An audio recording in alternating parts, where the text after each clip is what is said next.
Good afternoon, everyone. It's Aniva Menon from hearthealthbrainhealth.com, encouraging healthy grieving and mindful actions. Today, I'm thinking about joy and passion and how all of this can stem from a peaceful mind. And you know that this is what I strongly encourage with things like mindfulness and meditation. And yesterday, I just taught a course to healthcare practitioners, and it was all about mindfulness and meditation and consciousness. And today, I thought I'd make this quick video to share with you this feeling of love, joy, passion, all stemming from a peaceful mind. So I thought I'd start with this first quotation by Blaise Pascal. And it says, clarity of mind means clarity of passion too. This is why a great and clear mind loves ardently and sees distinctly what it loves. Isn't that beautiful? And I totally believe this. So, again, I'll just repeat this. It says, clarity of mind means clarity of passion too. This is why a great and clear mind loves ardently and sees distinctly what it loves. And it's so interesting. Of course, I love meditation. And I think it's because of this feeling that it allows a space for in my mind. And I thought I could share this idea with anyone who is able to get a nice deep sleep, at least some nights of the week.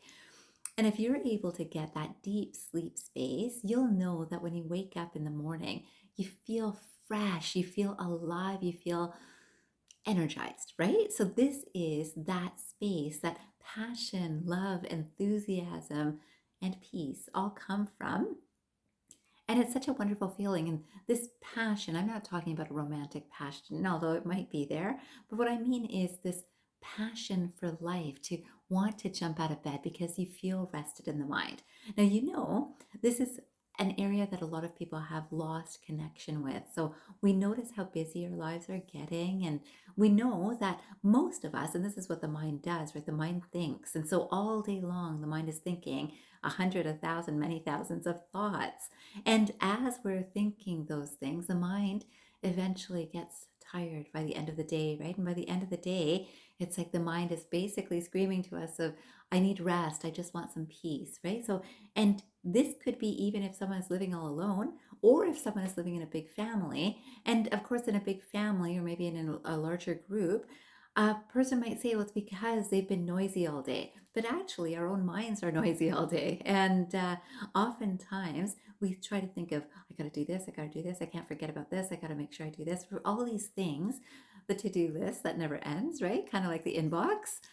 And yet, after a night of deep sleep, where we've actually had that complete non thought area, where the consciousness or the mind has not been busy with processing things, we actually wake up with this freshness in the morning, right? And this is why meditation can be so, so useful to all of us. And of course, for everyone, it has been useful for many, many years, many centuries. And of course, some people can get to this place from prayer. Some people can get to this space from just sitting and breathing and taking in nature, right? So, all of these things that get our mind to calm down, not get caught up in the next thought or the next activity or the next words to say or anything like that, right? So I thought I'd share this second quotation. This is by William Penn, and it says, true silence is the rest of the mind and is to the spirit what sleep is to the body, nourishment and refreshment. And this is so true. So, again, this true silence and knowing that a lot of people, not only can they not sit easily in silence with themselves because the mind keeps on talking in that time, and a lot of times people don't feel comfortable if the mind isn't talking. Like, I'm not thinking about anything. Wait, shouldn't I be thinking about something? And this is how the mind likes to play its games.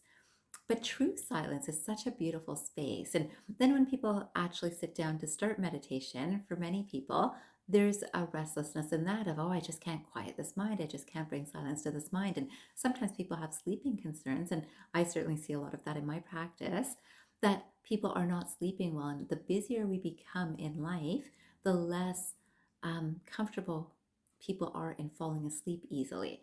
And this is because the mind tries to get a sense of order before it goes to sleep, into a deep sleep space for sure. So it gets order. Now, if we haven't been able to finish the things that the mind is trying to accomplish in the day, I need to finish this, I need to finish that, or at least have some sense and order before it's falling asleep, oftentimes people will go into a really long, or I should say, dream sleep space.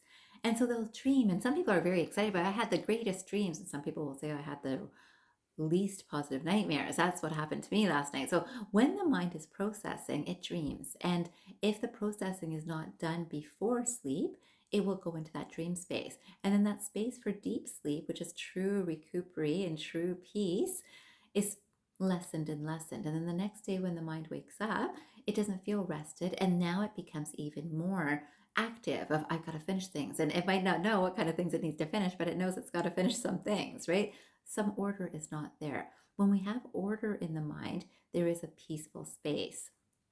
So today I would love for you to maybe get into the habit of bringing the mind to a space of order before you're going to sleep. So let's say you've had a really significant conversation with someone, which is not easy.